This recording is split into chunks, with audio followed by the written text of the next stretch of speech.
Bonjour chers abonnés, j'espère que vous allez très bien.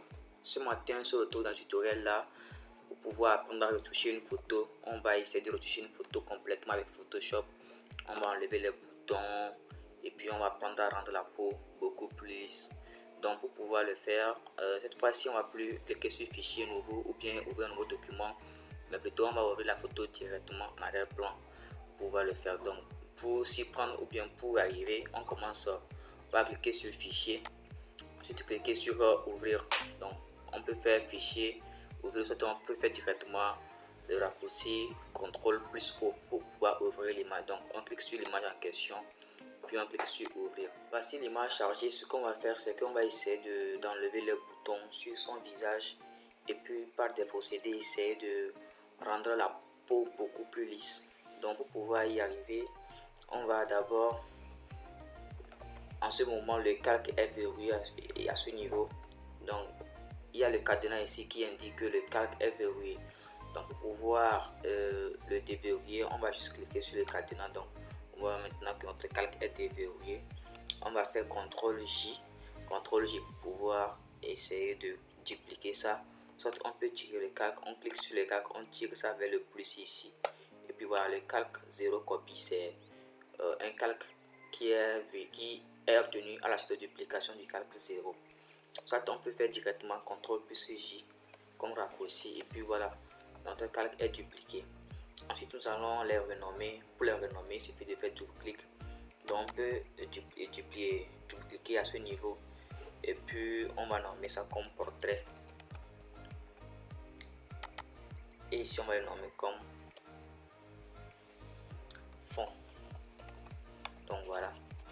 Donc il y a le fond et puis le portrait. Donc maintenant pour pouvoir enlever les boutons en pleine position, ce que nous allons faire, on va aussi aujourd'hui utiliser l'outil correcteur localisé. Donc voilà, c'est un outil à ce niveau. Ça c'est la barre des outils. On vient à ce niveau, on fait un clic droit. On va choisir l'outil correcteur localisé. Donc voilà, c'est l'outil correcteur localisé. On va les appliquer sur les boutons et puis les zones qui sont un peu tachées et pour pouvoir les rendre beaucoup plus lissées et moins tachées. Donc voilà, on va cliquer sur le bouton.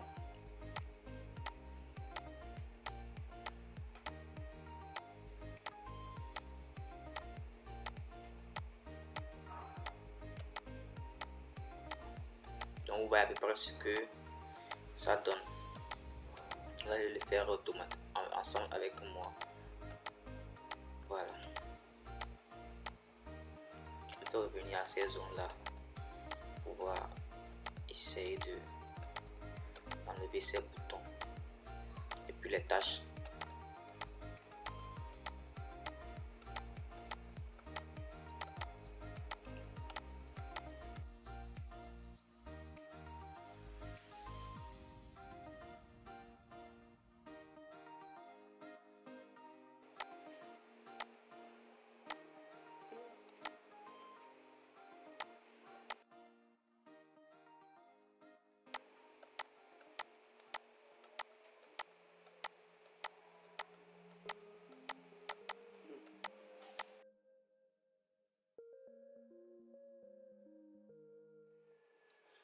Donc un premier aperçu sur ce que nous essayons de faire après avoir appliqué l'outil de correcteur localisé. Vous voyez, c'est le cadre de portrait, c'est sur ça on a appliqué tout de suite l'outil là. Donc vous voyez, si je ferme son œil, donc on va garder juste le cadre de fond.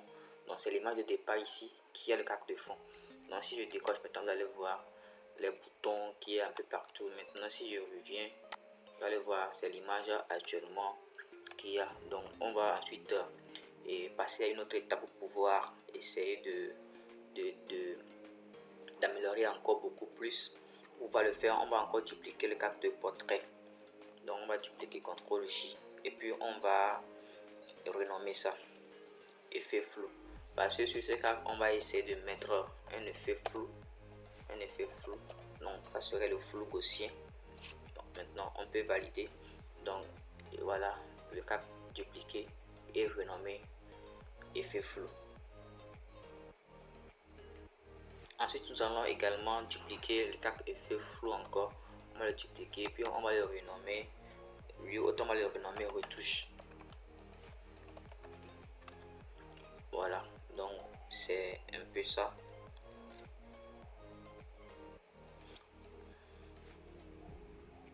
On va maintenant fermer l'œil de retouche.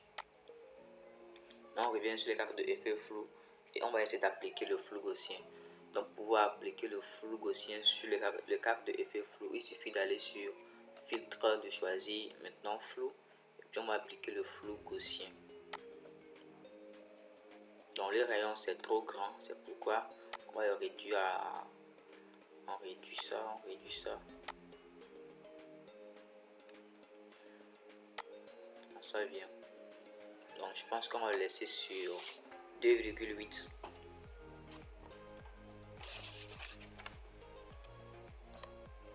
Donc voilà le flou qui est appliqué. Voilà le flou qui est appliqué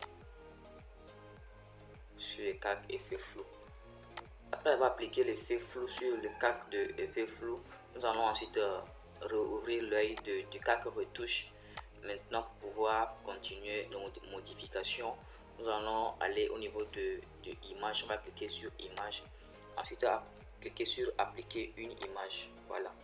Donc, vous voyez comment ça devient automatiquement. Donc, on va appliquer l'image là sur le calque effet flou. Donc, on va choisir au niveau de calque à ce niveau-là, les calques. On va utiliser effet flou. Ensuite, nous allons utiliser la couche RVB. On va garder ça, c'est déjà sur RVB. À ce niveau, au niveau de l'opération, on va utiliser soustraction. Maintenant, l'opacité, on le laisse à 100%. L'échelle, on le met à 2. Le décalage, on le laisse également sur 128. Et puis, on clique sur OK. Vous voyez à peu près ce que ça donne. Maintenant, au niveau du mode, on va utiliser, ici actuellement c'est sur le mode normal, on va utiliser le mode lumière linéaire. Donc, lumière linéaire. Voilà un peu. Donc, c'est déjà fait. Donc, le calque de touche est devenu ainsi. Donc, maintenant, on va grouper les deux calques retouche puis effet flou. Donc, on clique sur retouche. Et puis on maintient la touche contrôle, on clique également sur effet flou et puis on fait un contrôle G. Donc ils sont groupés, on va nommer le groupe fréquence.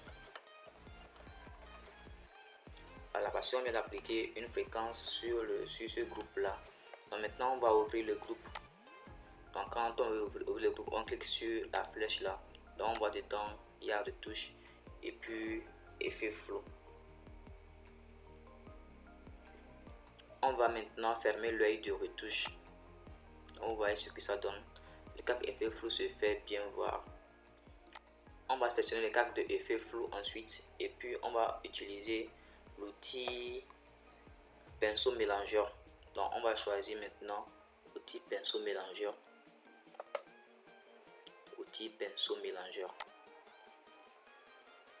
Donc on va garder ici. On va cliquer sur nettoyer le pinceau. On clique sur nettoyer le pinceau. Maintenant les réglages à observer, il y a l'humidité qu'on va garder sur 9%, la charge à 75%, le mélange 90%, le flux sur 100%. Donc les autres valeurs aussi, il y a ici 10% et puis 0%. Donc on va maintenant appliquer l'outil pinceau mélangeur sur les calques effets flou. On va le passer pour rendre la peau encore un peu plus lisse. Donc, je ne sais pas si vous voyez vraiment les modifications qui s'opèrent parce qu'elles sont un peu moindres, mais ça agit quand même. On va l'appliquer sur le visage.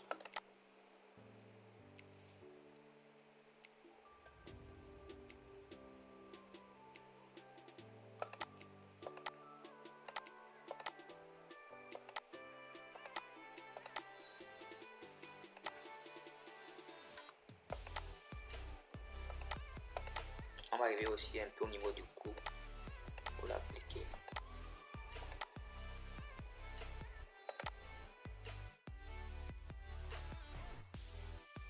Donc maintenant c'est bon. Je pense que vous voyez, il y a une amélioration visible de la peau de la dame. Maintenant, nous allons essayer de fermer le groupe et on va faire CTRL, SHIFT, ALT et puis E. Dans les cas qu'on obtient maintenant, on va essayer de le dupliquer avec CTRL SHIFT toujours pour pouvoir dupliquer. Maintenant que nous avons eu à dupliquer le calque, on va prendre maintenant le calque même. On va faire sur ça CTRL I pour pouvoir renverser. Donc on fait CTRL I. Si je fais maintenant, vous allez voir, voilà, CTRL I. Donc quand on fait CTRL I maintenant, on va appliquer un filtre dessus. On va au niveau de filtre, on va au niveau de divers, on choisit divers et puis on clique sur passe au haut. Donc on va l'appliquer avec un rayon de 2,2. On clique sur OK. Donc quand on clique sur OK, maintenant on va essayer de faire aussi encore un filtre gaussien. Donc on va au niveau de filtre flou, on prend le flou gaussien qu'on va mettre à 1,1 cette fois-ci et puis on met OK. On va maintenant essayer d'ajouter un masque de fusion.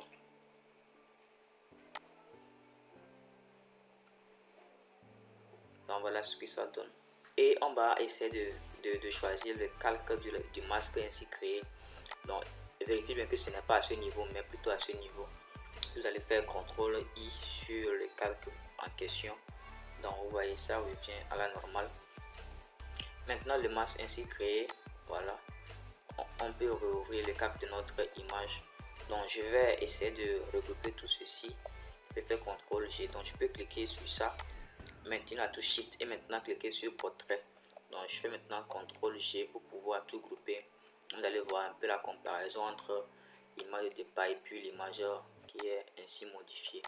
Donc vous voyez à peu près comment on peut retoucher une photo, enlever les boutons et puis rendre la peau un peu plus lisse. Donc merci beaucoup à vous d'avoir suivi la vidéo jusqu'à la fin. Vous abonner à la chaîne si c'est votre première fois de tomber sur ma vidéo. Passez à d'autres vidéos encore sur les retouches photos que j'ai préparées pour vous. Et merci beaucoup et à la prochaine. Bye bye.